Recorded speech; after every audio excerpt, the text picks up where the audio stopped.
بنو یزید کا ساتھ دینا پسند کیا، پر امام علی مقام جب لشکر کی طرف روانہ ہونے لگے، چونکہ ظاہری بات ہے جو بھی بندہ جاتا تھا میدان کربلا میں امام علی مقام کی طرف سے، امام علی مقام خود اس کو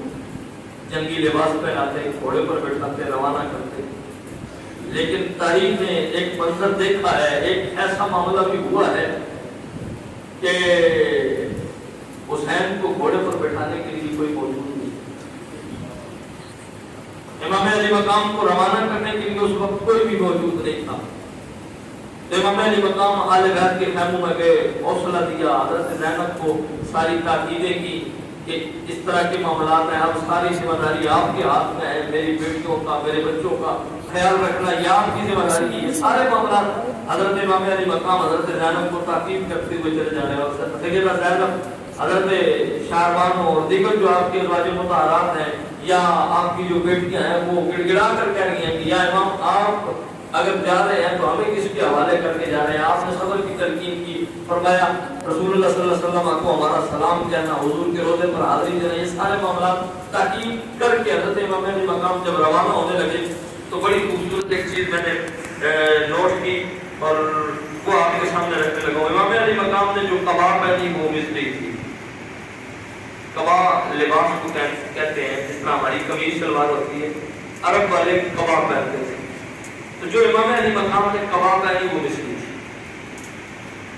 امام علی مقام کا جو امامہ تھا وہ حضور کا تھا، دستار حضور کی تھی، اور پشت پر جو صبر امام علی مقام نے رکھی وہ مجاہدین کا، کیونکہ ہمیں یہ چیز سمجھ اس لیے نہیں آتی، ہمیں یہ چیزیں دیکھی نہیں،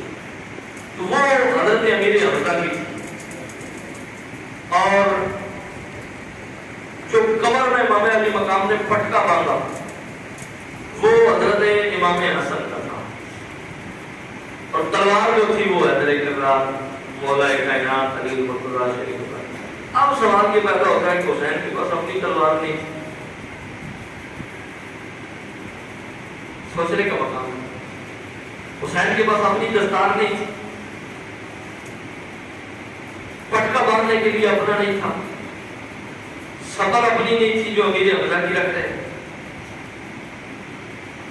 اس کے اندر ایک چیز حکمت پوشیدہ ہے کہ اصل میں حسین آج کربلا میں اکیلا لڑنے کے لیے نہیں جا رہا تھا، اور امام علی مقام جس طرح لڑے ہیں، امام علی مقام نے یہ سارے الگ الگ شخصیات کے تبرکات اس لیے ساتھ رکھے ہیں، نانا کی دستار رکھی ہے، حضرت امام حسن کا جو ہے وہ پٹکا باندھا ہے، حضرت امام مولا علی کی تلوار نہیں ہے، اور حضرت امیر حمزہ کی صبر کو اٹھایا ہے۔ اس کی وجہ یہ تھی کہ حسین آج بتا دینا چاہتے تھے کہ آج صرف تلوار حسین کی نہیں چلے گی، آج بظاہر تم صرف حسین کی تلوار کو چلتا ہوا دیکھو گے، لیکن اس تلوار سے جو جھلک نظر آئے گی وہ حیدر کرار کی ہوگی، اس تلوار سے جو معاملات نظر آئیں گے وہ امیر حمزہ کی بہادری کی جو ہے وہ داستانیں بھی تمہیں نظر آئیں گی، اور اسی تلوار سے جو معاملات کو دیکھو گے وہ حضرت امام حسن کی بہادری اور شجاعت بھی دیکھو گے، اور اسی تلوار سے میرے جانا جان کی جھلک بھی آج دیکھنا کہ حسین صرف تنہا نہیں آیا ہے، اس کی پشت پر مولا علی بھی کھڑے ہیں، اس کی پشت پر امام حسن بھی کھڑے ہیں، اور اس کی پشت پر حضرت امیر حمزہ بھی کھڑے ہیں، اور خود رسولوں کے سردار امام الانبیاء سید المرسلین صلی اللہ علیہ وآلہ وسلم آپ بھی کھڑے ہیں، اس لیے کہ حسین آج کربلا کے میدان میں اسلام بچانے کے لیے جا رہے تھے، اور اسلام کے لیے قربانیاں جس نے دی تھی، آج حسین ان ساروں کا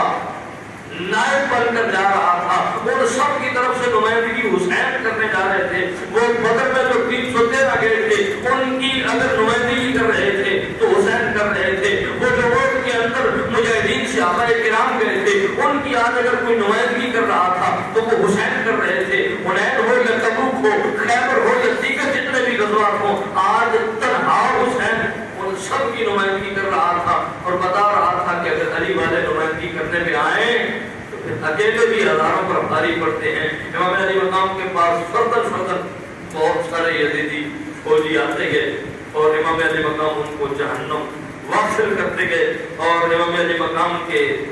جو ہے وہ